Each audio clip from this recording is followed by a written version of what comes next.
You're watching the TMC Newsroom. My name is Rich Tehrani. Thanks for watching. On our program today, Joe Cumello, the VP of Marketing at Sidera Networks. Joe, welcome to the show. Thanks for having me. Looking forward to chatting with you. Likewise. So, I'd like to start out at the top in case there's maybe a few people not familiar with your company out there in our vast audience. Let us know what you guys do. Sure. Sidera Networks is a fiber provider mainly in the Northeast, from Maine down to DC and then out to Chicago. We have, basically three main areas of business. We service the wholesale space, so other service provider partners that we have, the enterprise market, large enterprises, and of course the financial services vertical, which is the heart of our enterprise business, especially considering our concentration of network in the New York, New Jersey area. So from wholesale to retail? Absolutely, yeah. What trends are you seeing in the market? Right now, we're seeing a lot of our enterprise customers and financial services firms wanting to still take advantage of our low latency capabilities. So we have a deep low latency expertise from New York and out to Chicago, where the major exchanges are. So that continues to be an important trend for us as a business. We're also seeing a lot of activity around making sure that we're interconnected to the data centers. One of the great things about data center connectivity and cloud services is that the cloud and the data center doesn't work without the network. We're lucky to benefit from that. And so we're making sure that we're connected to all the data centers in our footprint. Anything that's within a mile or two of our footprint, we're making sure we're connected to it. And our customers appreciate that. So they continue to ask us for that as well. And then the third piece is people asking us, or our customers asking us, to make sure we're connected to exchanges, other exchanges besides the one in our footprint. So extending our expertise out from a financial services standpoint, not just to the New York, New Jersey, Chicago area, but connecting from a high performance standpoint to Toronto, the exchange in Toronto, or London, or São Paulo, or out to Asia. So those are some of the things we're really hearing from our customer base. So when you look at the competitive market out there, why do customers choose your organization? Most of the time, it's largely because of what we've built in the network is a high amount of really high performance network. So we specialize in high performance. What does that mean? It means a lot of diversity in the network. An example of that is, the 95 corridor from New York down to Washington, D.C. Well, it's a highly trafficked network corridor. We're the only company that has the Transcom route, which is 30 to 40 miles north of 95. So our customers appreciate the diversity. They don't have to, if something unfortunate were to happen to the 95 corridor, they can take our Transcom route as an example to get around those problems, those congestion points. High performance also equals things like the low latency we were talking about earlier. We spend a lot of time and money and resources on making sure we provide the lowest latency for our customers, and availability. So from a competitive standpoint, folks come to us for that diversity, that availability, that low latency, that really large enterprises demand from their service providers like us. Now, you'll hear quite often that there's not enough fiber in the ground, and you also hear that there's a glut of fiber. I mean, I hear both.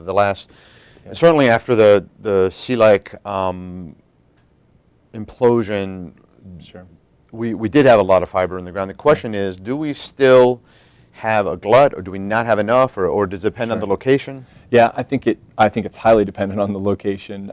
But I would say that there's my personal opinion is that there's enough fiber out there right now to serve the demands of the market, but there are places that need to be served better, and I'll give you an example. So in the New York, New Jersey area, I think there's a ton of fiber available. What companies are looking for is the performance of that fiber, for, like we were talking about, the low latency market as an example. But there are other places, let's take Ashburn, Virginia as an example, where all these new data center parks are going in. Well, there wasn't a lot of companies that were serving that area. Now there are a few.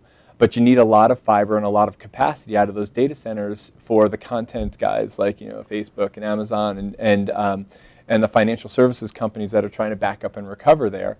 I think we probably need more resources in that area because there's a ton of bandwidth coming out of Ashburn, coming back up the East Coast. You look at areas like Chicago. There's a lot of players in Chicago, sure, but there's new data center parks going up in Elk Grove. So I think there are spots that are well served, obviously, and there are new places that are developing, new data center parks as an example, and new metros that still need to be served better. And at least in our footprint, we're going to make sure we're there.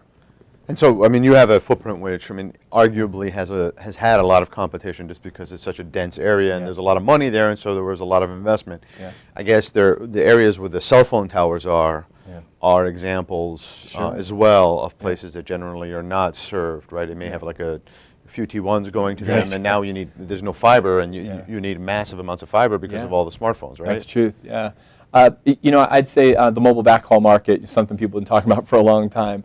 And I think the argument could be made that you know, you can have an Ethernet strategy coming out of there, an IP strategy, an optical strategy. It depends on how well trafficked that tower is, et cetera. Within our footprint, connecting up to the towers is obviously something that is important to us and important to our wholesale customers, as an example, versus the enterprise side. And a lot of our business is wholesale, and a lot of our business is making sure that we're connected to those towers and connecting that traffic back into the core network. So what's next? You know, I think the main area for us is within the existing footprint to continue to serve the customers, as we talked about, making sure we're still the lowest latency play for the trillions of dollars of trades that transverse our network every day. We will be expanding to locations like I said, Sao Paulo, to Tokyo, and to the APAC for exchange access. We'll continue to connect to data centers within our footprint. And I think you'll see us talking more and more about the effect of the network as it relates to cloud services. And I know it's a buzzword and an overused area, but we really do believe that everyone can talk all they want about the cloud, but unless you have the right connectivity coming in and out of it, you know, it's not going to work. The last point I'd say is I think that there's a trend toward network elasticity that service providers haven't really embraced completely yet. And that's where customers can sort of access the network themselves, come into a GUI, and then dial up demand when they need it or how they need it as a result of cloud services and data center connectivity and new applications. And you'll see folks like us and others talk a lot more about how to give customers more flexibility with their network. And I think that's the big trend in the service provider space. And it's certainly a win-win for everyone, right? Because it so. allows you to maximize revenue from customers that need more, but it also doesn't lock them in to buying more than they need, and it's a pay-as-you-grow, kind of the way the cloud is, right? Absolutely, but the network hasn't kept pace with the cloud business model. The network needs to catch up. So you're talking about like that you've got back office issues, so back office and front office, and the GUI has to work with the back office to work with all the provisioning. Systems, provisioning, across the board. It's not an easy problem to solve, but I think it's the direction all of us have to head. Very exciting. Yeah. Thanks for being here. Yeah, thanks for your time, man. Appreciate it.